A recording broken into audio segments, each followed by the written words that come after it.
Today, we are going to talk about a core concept in physics that I guarantee you've experienced firsthand, probably without even knowing its name. And it all starts with something as simple as the perfect push. So let's start with a really simple question. We've all been there, right? Pushing a swing. What is the actual secret to making it go super high? You'd think it's just about pushing as hard as you can, but that's not it at all. The real secret, it's all about timing. It's about finding that perfect rhythm, that sync between you and the swing. And believe it or not, this simple little act holds the key to understanding a really powerful phenomenon in physics. Okay, so to get why timing is the secret sauce here, we first have to understand a pretty cool idea. Pretty much everything around us, from a kid on a swing to a massive skyscraper, has its very own built-in rhythm. You know, that classic back and forth motion of a swing. It goes from its highest point on one side all the way to the highest point on the other, over and over. Well, that repeating motion is called an oscillation. Now, here's the fun part. If you just pull a swing back and let it go on its own, it's going to swing back and forth at a very specific rate.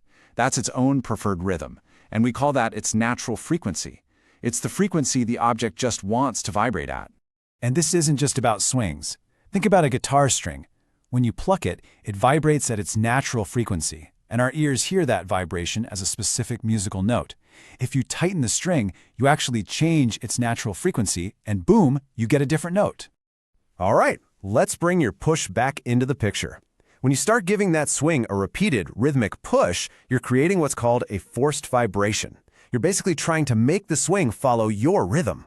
So you've got this kind of showdown happening. On one side, you have the swing's natural frequency, the rhythm it wants to follow. And on the other side, you have the frequency of your push, the rhythm you're forcing on it. The real magic happens when those two line up. This is where it all clicks. The way an object's own natural frequency interacts with an outside push, well, that can lead to some seriously dramatic results. Just think about it for a second. You push the swing at the exact moment it hits the top of its arc and starts moving forward again. Every single one of your pushes is adding energy at the most efficient moment possible. So, what do you think is going to happen? This graph shows it perfectly. That line on the bottom, that's the frequency of your push. And the line going up, that's the amplitude, how high the swing is going. Now just look at that enormous spike. That happens right where your driving frequency, F, lines up perfectly with the swing's natural frequency, F0. At that exact point, the response goes through the roof. This incredible effect, this massive explosion in amplitude when the frequencies match, has a name. It's called resonance. So what does that really mean? It means you're pumping energy into the system at the absolute perfect time.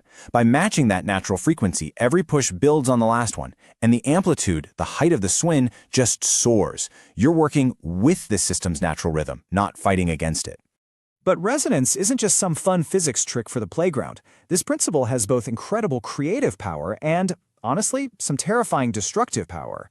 It shapes our world in ways you might not even realize. This one sentence just captures it all, doesn't it? Resonance is a double-edged sword. It can be a tool for creating beautiful things, or an unstoppable force of pure destruction. And this is the perfect illustration of that idea. Inside a piano, the strings are made to resonate at just the right frequencies to create beautiful music. But back in 1940, a steady wind created a rhythm that just happened to match the natural frequency of the Tacoma Narrows Bridge. The vibrations got bigger and bigger until the whole thing just tore itself apart. And the Tacoma Narrows Bridge isn't a one-off thing. During an earthquake, if the frequency of the shaking ground matches a building's natural frequency, that shaking gets amplified and the building can collapse. And yeah, that old trope about a singer shattering a wine glass, it's real. If they can hold a note that perfectly matches the glass's natural frequency, it can vibrate itself to pieces. Here's a really cool, real-world example of this. For centuries, soldiers have been told to stop marching in perfect rhythm when they cross a bridge.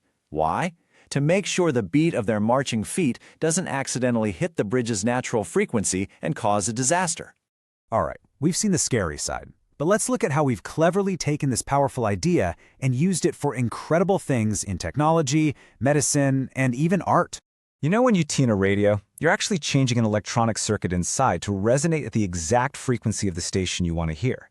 That's how it amplifies that one signal and ignores all the others. In MRI machines, they use radio waves to make the atoms in your body resonate, and that's how they create those incredibly detailed images. It's absolutely everywhere.